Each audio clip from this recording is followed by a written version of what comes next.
naman bigla-biglang lumalabas yun ng walang research, wala kaming pinag-usapan, or alam mo yun yung mga memes. Kasi kahit yung mga memes sa mga panahon na yun, like kunwari, change oil. Kailangan relevant pa rin kayo. Timely pa rin kayo. Timely ka pa rin dun sa mismong nangyayari. Yun rin yung siguro unique sa amin is we are able to connect them to, like kunwari, sa ano yung mga na-experience mo nung bata ka. So, at that time, mga panahon namin, mga anime sa hapon, slam dunk, mga ganun. So, nako-connect namin lahat eh.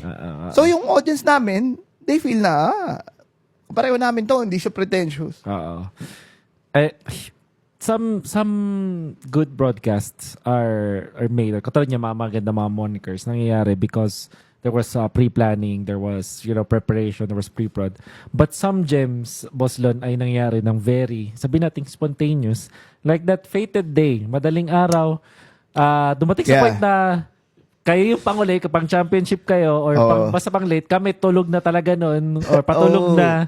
At nangyari na nga ang laban ng pinakamalupit ng Fanatic. Kasi, that's true eh. No? So, the power of the internet is really amazing.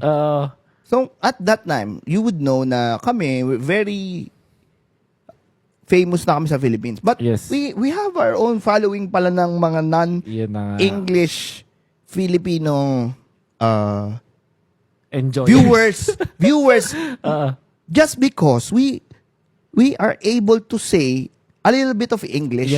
And it's really passionate eh. Like, sumisigaw kami, ganun. Solid.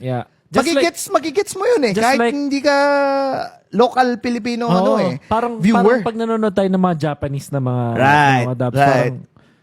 Diba na ano ka rin, na hype ka rin. Na-hype ka din eh.